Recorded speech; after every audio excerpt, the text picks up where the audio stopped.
देखिए, हम लोग यहाँ पर डॉक्टर मनोज काबरा एमएस ऑप्थो हैं, सर के पास में हैं हम, और इनका काबरा आई हॉस्पिटल है यहाँ जयपुर में, इनके पास आए हैं और सर से बात करेंगे कि हमारे जो डिफेंस फोर्सेस में जाने वाले जो कैंडिडेट्स हैं। तो सर, सबसे पहले तो हम आपका स्वागत करते हैं और कभी धन्यवाद करते हैं कि आपने इतना बिजी शेड्यूल होते हुए भी हमें समय दिया हमारे बच्चों के लिए, चैनल के लिए। सर, जो हमारे फोर्सेज में जाने वाले बच्चे हैं, तो आपका इतना लंबा कैरियर आपका रहा है कि एक समय था कि वो बच्चे आपके पास नहीं आ पाते थे, लेकिन अब पिछले 10 सालों में ये ट्रेंड आ गया है कि वो बच्चे आते हैं।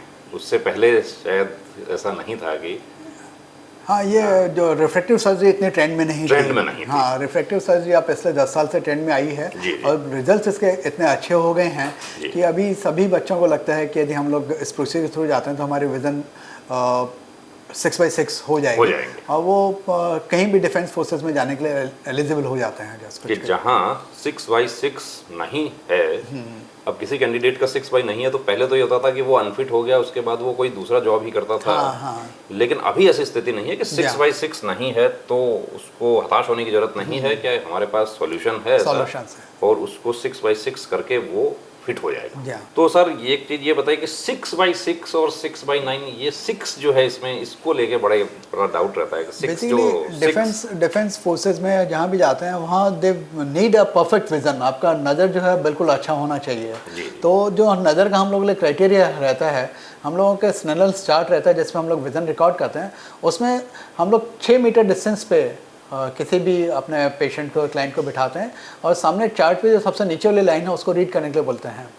वो जो चार्ट का डिस्टेंस रहता है वो 6 मीटर पे रहता है।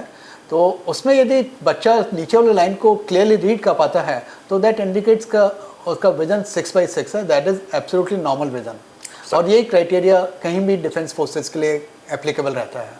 अब सर, एक यहाँ पे भ्रांति और हो जाती है कि अभी स्क्रीन पे चेक किया जाता है, उसमें डिस्टेंस कम होता है तो उसमें फिर साइज ऑफ लेटर्स उसमें छोटे होते होंगे। हाँ, बेसिकली ये जो प्रिंसिपल है वो ये रहता है कि एक लेटर जो है वो अपने रेटिना पे एक पर्टिकुलर एंगल बनाता है जिससे आपको विजन क्लियर रहती है। तो आप यदि डिस्टेंस को, इसको थोड़ा सा लेटर्स का साइज कम करके और डिस्टेंस को कम कर देंगे तो वो सेम चीज़ हम लोग जो सेम कॉन्सेप्ट पे काम कर लेंगे। तो इसलिए ऐसा नहीं है, कई बार लगता है 6 मीटर मतलब we people are taking a distance of 3 metres only.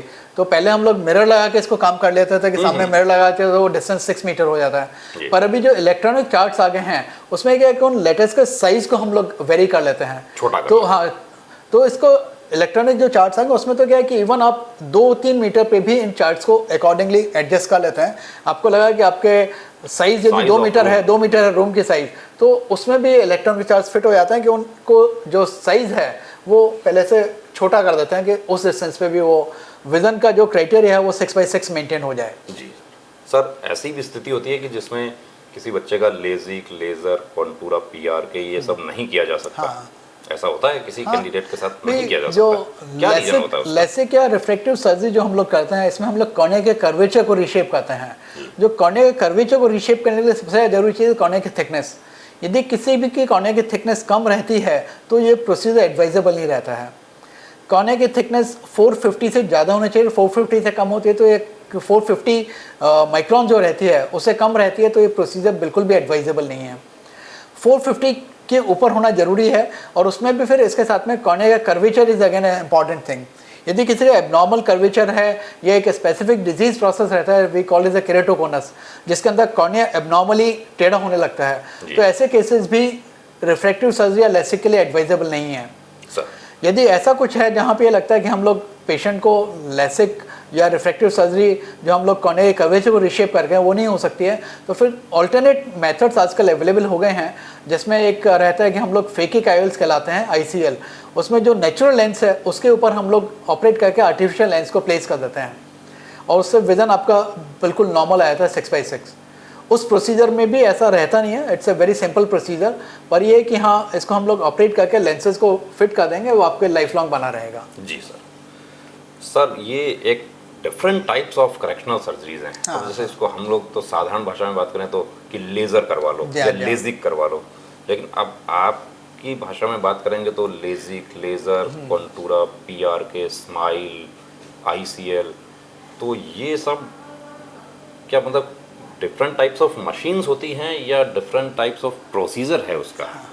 ये बेसिकली दो डिफरेंट टाइप की मशीन्स है जिससे हम लोग रिफ्रैक्टिव करेक्शन करते हैं। एक तो एक्साइमल लेज़र रहता है और दूसरा एक फेमटो असिस्टेड सर्जरी रहती है। जो एक्साइमल लेज़र के साथ में कॉर्निया के कर्वेचर को रीशेप करते हैं, उसमें लेसिक है, पीआरके है, ट्रांस पीआरके है, ये 3 मेथड्स जो एक्साइमल लेज़र के थ्रू करते हैं। या इन सभी प्रोसीजर्स के अंदर ये है कि जो लेसिक कर रहे हैं उसमें हमको फ्लैप बनाना होता है, उसके बाद हम लोग कॉर्निया के कर्वेचर को रीशेप करते हैं। जब भी हम लोग फ्लैप बना के कोई भी सर्जरी कर रहे हैं तो उसके जो फ्लैप का जो कट मार्जिन रहता है वो ऑलवेज विजिबल रहता है, जो हम लोग हमारे जो इक्विपमेंट है स्लिट लैम्प पे उसको हम लोग देख सकते हैं। तो इसलिए जहाँ तक डिफेंस फोर्सेस में जाने का सवाल है तो लेसिक जो है सर्जरी वो एडवाइजेबल नहीं है। जो बच्चों के लिए एडवाइजेबल सर्जरी है वो पीआरके है।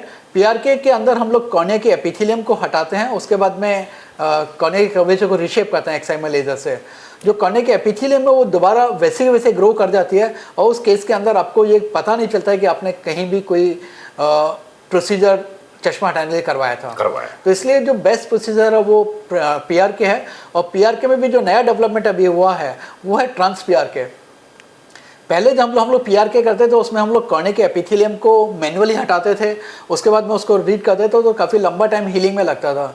अभी जो नया मेथड ट्रांस पीआरके आया है उसमें जो एक्साइमल लेज़र मशीन है, नई मशीन आई है, वो कॉर्निया के एपिथेलियम को और जो आपका स्ट्रोमा है उन दोनों को एक सिंगल स्टेप में हटा देती है। तो आपको उसमें 2 डिफरेंट स्टेप्स की ज़रूरत नहीं रहती, रिकवरी बहुत फास्ट रहती है और रिजल्ट्स इसके बहुत ही अच्छे हो गए हैं। इसलिए जो एडवाइजेबल मेथड है आज की तारीख में वो सबसे अच्छा, जिन लोगों को डिफेंस फोर्सेस में जाना है उनको प्रेफर करना चाहिए कि they will go for a trans PRK procedure. Sir procedure बहुत सिंपल है, इसमें कहीं भी जो मशीन है या कोई इक्विपमेंट है आपकी आइज़ को टच ही नहीं करता है, खाली डिस्टेंस से ही जो है वो लेज़र मशीन आपका पूरा करेक्शन कर देती है।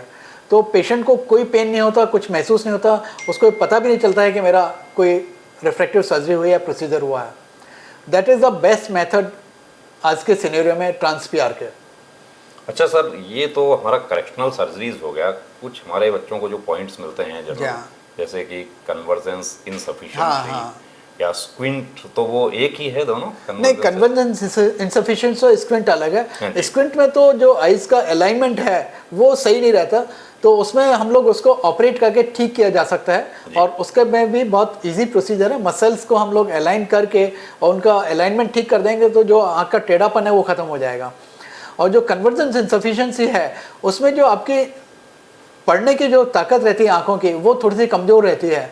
तो उन केसेस में बच्चे ज़्यादा देर पढ़ाई करते हैं तो आँख थोड़ी सी डाइवर्स हो जाती है, जिसको हम लोग कन्वर्जेंस इनसफिशिएंसी बोलते हैं, कि उनको पढ़ने में थोड़ी प्रॉब्लम आती है कि एक साथ वो 1-2 घंटे पढ़ाएंगे तो उनको थोड़ा डिस्कम्फर्ट महसूस करने लगता है। तो उसके लिए बहुत सिंपल प्रोसीजर रहता है। हम लोग उनको एक्सरसाइज के लिए एडवाइस करते हैं कि आप ये कन्वर्जेंस एक्सरसाइज करेंगे तो आपकी कन्वर्जेंस इंप्रूव हो जाएगी। जो पेन से जो हाँ, पेंसिल वाली एक्सरसाइज है या हाँ पेंसिल वाली एक्सरसाइज है या एक स्पेसिफिक हम लोग का इक्विपमेंट रहता है सिनेप्टोफोर्स, उस पर हम लोग एक्सरसाइज के लिए बोलते हैं, तो उससे कन्वर्जेंस इंप्रूव हो जाती है।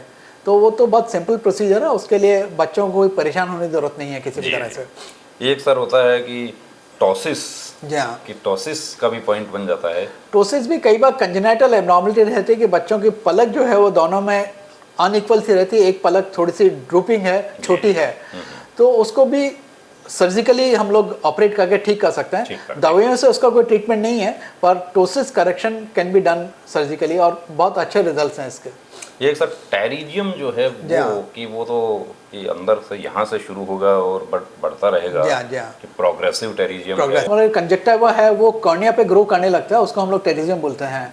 तो टेरिजियम सर्जरी बहुत सिंपल प्रोसीजर है, इसको हम लोग हटा के, और आजकल नई टेक्निक आ गई है जिसमें हम लोग ग्राफ्टिंग कर देते हैं, ऑटोग्राफ्ट।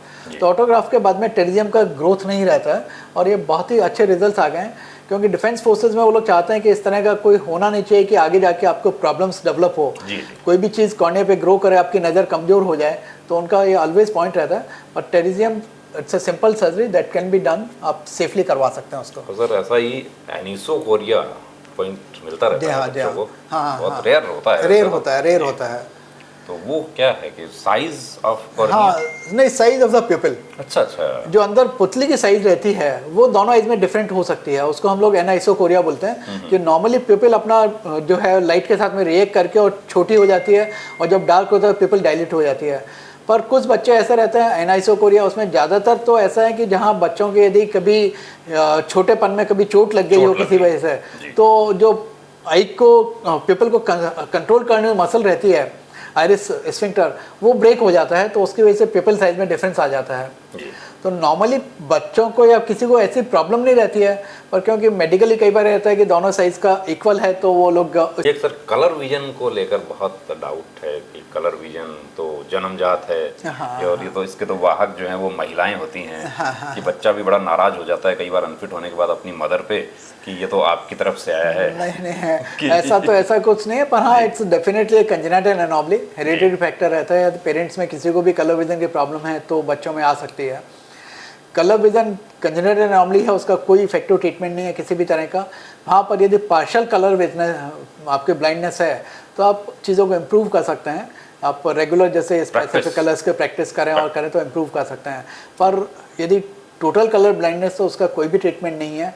और क्योंकि डिफेंस सर्विसेज वाले तो जिस तरह के हैं उनके पास में तो इस चीज़ का बहुत इंपॉर्टेंट रोल रहता है कि कलर विजन नॉर्मल होना चाहिए। तो यदि बच्चा अनफिट है तो फिर उनको इस में जाना भी नहीं चाहिए जस्ट कुछ। सर एक भ्रांति है, बच्चों को डाउट रहता है कि मैं ये करवा लूँगा इस तरह का कोई भी करेक्शनल सर्जरी, तो उसके बाद कहीं ऐसा तो ना हो कि मेरी आंखें खराब हो जाएं। क्योंकि गांव वाले बच्चे हमारे जो कॉन्स्टेबुलरी जो है वो 80% गांव के भारत से आता है। तो उनके पेरेंट्स को भी ये डाउट रहता है कि कहीं हम करवा दें कि ऐसा नहीं हो कि इसको, एक तो पेरेंट मेरे पास ऐसे भी आए थे कि करवा देंगे, कहीं ऐसा ना हो कि ये 2-5 साल बाद बिल्कुल अंधा हो जाए। ऐसी स्थिति तो नहीं है, फिर आप जिम्मेदार होंगे क्या? तो हमने कहा कि नहीं ऐसा है नहीं, जो उसका कोई साइड इफेक्ट तो मुझे नहीं लगता कि नहीं। उसके बारे में क्या बताएंगे आप? देखिए, जो रिफ्रैक्टिव सर्जरी है खासतौर से चश्मा हटाने का, वर्ल्ड वाइड सबसे ज़्यादा जैसे कोई भी ऑपरेशन होता है तो दुनिया भर में इसी चीज़ के लिए होता है। कुछ प्रोसीजर बिल्कुल सेफ हो गया है, एडवांसमेंट्स इसमें काफ़ी आ गए हैं, नई टेक्निक्स है उसके बाद में, इट्स एब्सोल्युटली सेफ प्रोसीजर है। पर ये कि ऐसा नहीं कि every child is fit for LASIK surgery या every child is fit for refractive surgery. हम लोग के लिए कॉर्निया की थिकनेस इंपॉर्टेंट है, कॉर्निया का कर्वेचर इंपॉर्टेंट है।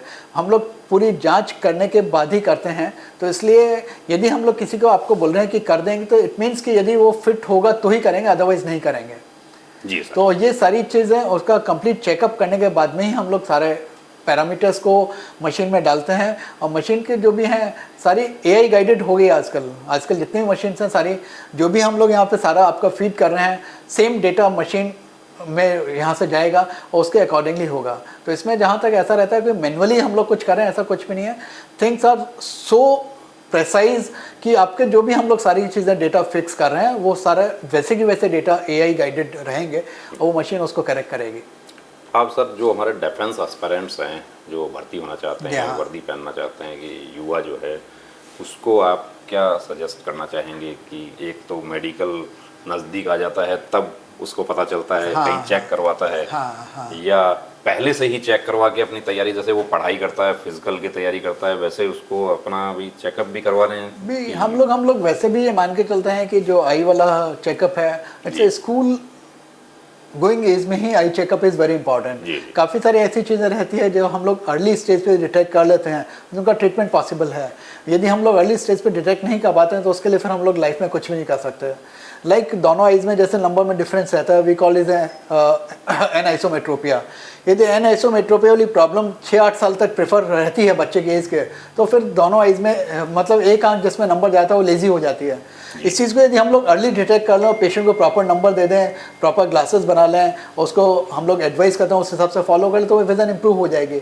इसलिए ये तो मान के चलते हैं कि स्कूल गोइंग जो भी बच्चे हैं उन लोगों के लिए eye examination is a very important aspect. हमको सभी पेरेंट्स को ये खास तौर से बोलना चाहिए कि हाँ बच्चों का आई एग्जामिनेशन तो करवाना है। और जो लोग डिफेंस फोर्सेस में जा रहे हैं उनके लिए तो वो बहुत ही इंपॉर्टेंट चीज़ है, क्योंकि वो सारी तैयारी करने के बाद उनको पता चले कि मैं अब एलिजिबल नहीं हूँ, तो उसके लिए बहुत तकलीफ का काम है। तो हम लोग पहले से ही बच्चों को इस चीज़ के लिए गाइड कर सके कि भाई आपकी विज़न इस हिसाब से नहीं है कि आप जा सकते हैं या हम लोग इसको करेक्ट नहीं कर सकते हैं, तो आप इसके अलावा कोई दूसरे बहुत सारे ऑप्शंस हैं वो आप सेलेक्ट कर सकते हैं। अपन क्यों उस चीज़ के लिए जाएं। तो हमारे लिए भी एज ए काउंसलर इंपॉर्टेंट चीज़ हो जाता है कि हम लोग ये गाइड कर सकें कि कौन सा फील्ड आपके लिए ज़्यादा अच्छा है। इसलिए सभी बच्चों का ये एग्जामिनेशन विल प्रेफर इट कि स्कूल गोइंग एज में होना चाहिए।